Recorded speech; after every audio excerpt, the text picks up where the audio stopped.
Chapter 27.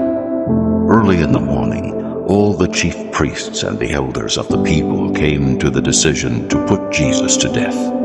They bound him, led him away, and handed him over to Pilate the governor. When Judas, who had betrayed him, saw that Jesus was condemned, he was seized with remorse and returned the 30 silver coins to the chief priests and the elders. "I have sinned," He said. "for I have betrayed innocent blood." "What is that to us?" They replied. "That's your responsibility." So Judas threw the money into the temple and left.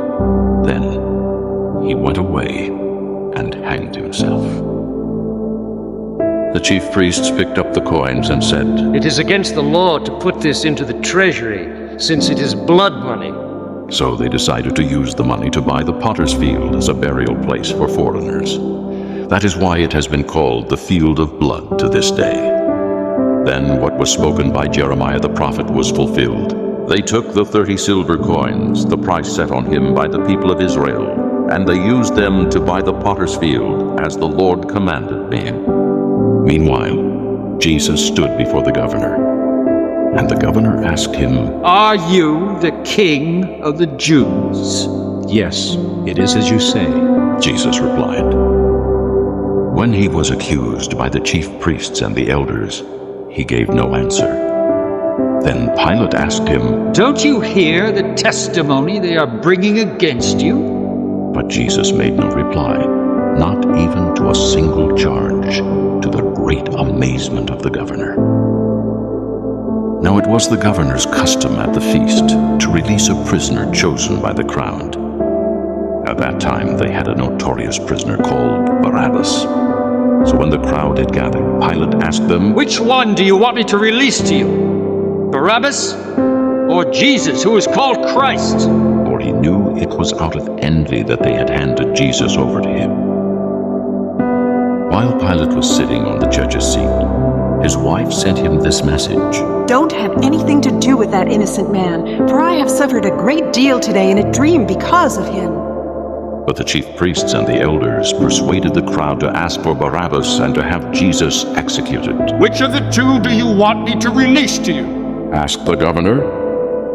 They answered. "What shall I do then with Jesus, who is called Christ?" Pilate asked. They all answered. "I am." "Why? What crime has he committed?" asked Pilate. But they shouted all the louder. When Pilate saw that he was getting nowhere, but that instead an uproar was starting, he took water and washed his hands in front of the crowd. "I am innocent of this man's blood. He said. It is your responsibility." All the people answered. Let his blood be on us And on our children.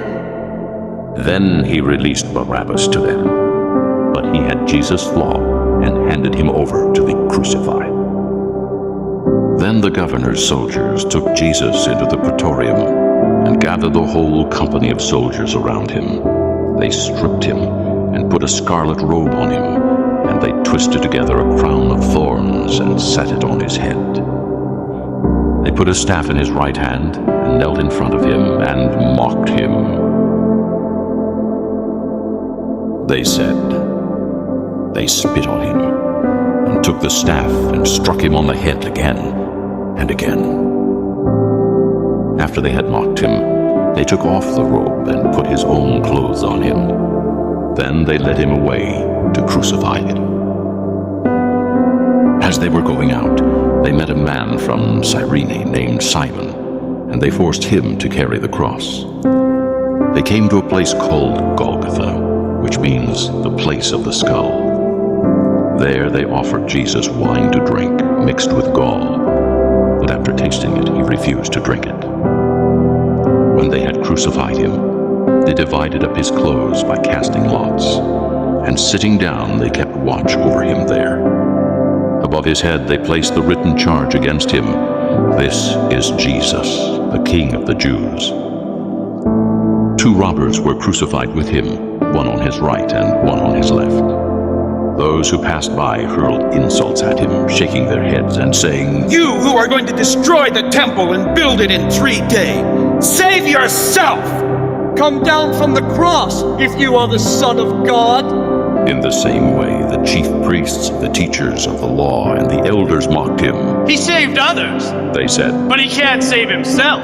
He's the King of Israel. Let him come down now from the cross, and we will believe in him. He trusts in God. Let God rescue him now if he wants him, for he said, I am the Son of God.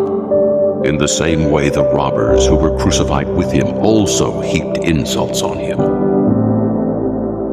From the 6th hour until the 9th hour, darkness came over all the land. About the 9th hour, Jesus cried out in a loud voice, Eloi, Eloi, lama sabachthani. which means, My God, why have you forsaken me? when some of those standing there heard this, they said, He's calling Elijah.